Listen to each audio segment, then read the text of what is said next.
कृष्ण मित्रों, श्री कृष्ण की बाल सुलभ लीलाओं का दर्शन करना ही गोपियों के जीवन की प्रमुख दिनचर्या थी। एक बार अश्विन पूर्णिमा कोजागरी की रात्रि में जागरण करने के लिए सभी गोपियां नंद भवन में एकत्रित हुईं। बाल कृष्ण को भी आज निद्रा नहीं आ रही थी। आज वह अपनी एक नई बाल चेष्टा से सभी गोपियों को आनंद निमग्न करना चाहते थे। सभी गोपियां बालकृष्ण से हंसी ठिठोली कर रही थीं और बालकृष्ण भी थेई थेई थेई तथा थेई करते हुए नृत्य करने लग जाते हैं। नंद भवन का विशाल प्रांगण बालकृष्ण के नुपुर की ध्वनि से झंकृत हो उठा।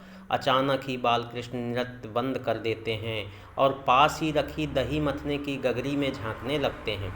उस मटकी में उन्हें आकाश स्थित चंद्र का प्रतिबिंब दिखाई देता है। बालकृष्ण माँ यशोदा से पूछते हैं, यह सुंदर प्रतिबिंब किसका है?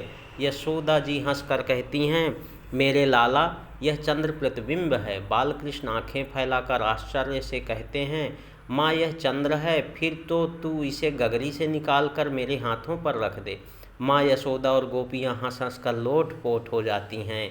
बालकृष्ण हठ करते हैं कि माँ इस चंद्र को गगरी से निकालकर मेरे हाथों पर रख दें।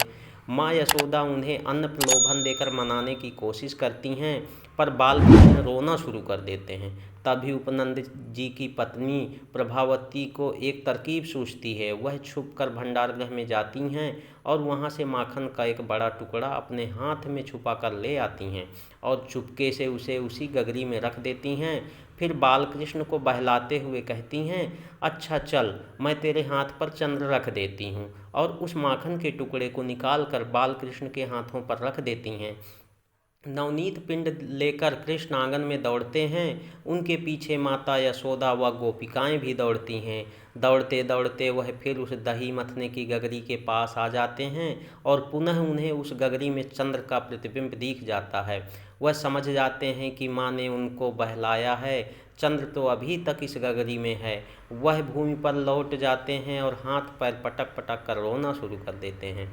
माता यशोदा उन्हें वक्ष से लगा लेती हैं और कहती हैं, मेरे लाल, चंद्र तो गगन में है, गगरी में नहीं। बालकृष्ण कभी आकाश में देखते हैं, कभी गगरी के चंद्र को देखते हैं। माँ यशोदा बालकृष्ण को समझाती हैं, मेरे प्राणधन देख, चंद्र तो तेरा मुख देखने आता है। जब तू गगरी की ओर देखता है तब चंद्र गगरी में आ जाता है, और जब तू आकाश की ओर देखता है तब चंद्र आकाश में चला जाता है। बालकृष्ण समझ जाते हैं कि चंद्र तो एक ही है, परंतु वो चंद्र को हाथों में लेने की जिद नहीं छोड़ते और माँ को तरह तरह की धमकियाँ भी देते हैं, जैसे वह गाय का दूध नहीं पिएंगे, ना ही चोटी बनवाएंगे, गले में मोतियों की माला नहीं धारण करेंगे, यहाँ तक कि अब वह केवल नंद बाबा के पुत्र कहलाएंगे, माता यशोदा के नहीं। माता यशोदा समझाती हैं, लाल होए सियारी न की जय, मधुमेवा पकवान मिठाई, जो ही भावे सोहि लीजय, सद माखन घृत दह्यु सजायो, अरु मीठो पय पीजय, पाला गौ हठी अधिक करऊँ जनि, अतिरिक्त तय तन छीजय। यहाँ तक कि माता उनकी जल्दी से शादी कराने का प्रलोभन भी देती हैं, पर बालकृष्ण पहले से भी अधिक हठ करने लगते हैं। अब गोपियों को एक तरकीब सूझती है। वो एक पात्र में जल भर देती हैं। माता यशोदा उस जल पात्र में चंद्र का आवाहन करती हैं।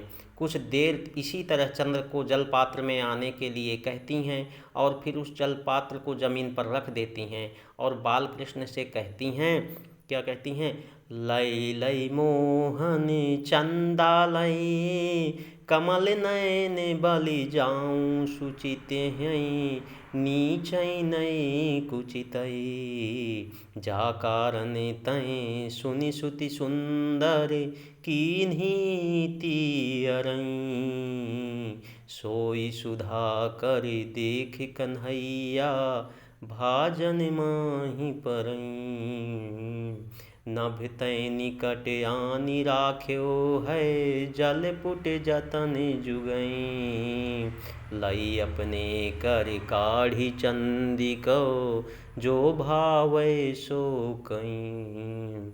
बालकृष्ण को जल पात्र में चंद्र के स्पष्ट दर्शन हो रहे हैं। वो आनंद से भर जाते हैं और माँ यशोदा की गोद से उतरकर जल पात्र में दोनों हाथ डालकर चंद्र पकड़ने की कोशिश करते हैं, परंतु झलमल झलमल करती हुई चंद्र परछाई विलीन हो जाती हैं।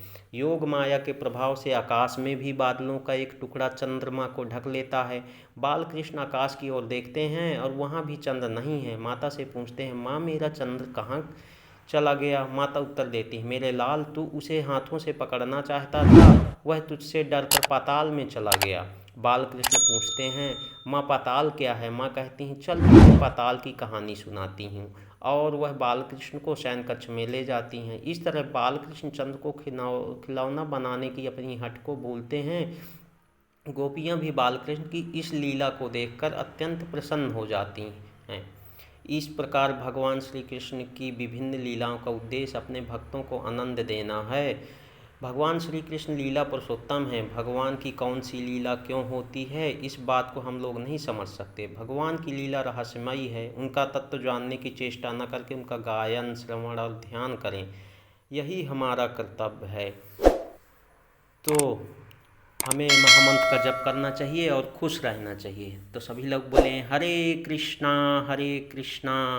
कृष्णा कृष्णा हरे हरे, हरे राम राम राम हरे हरे। हरि बोल भक्तों। तो आप लोग कमेंट्स करो, लाइक करो और शेयर करो और बताइए आपको ये लीला कैसी लगी। हरे कृष्णा।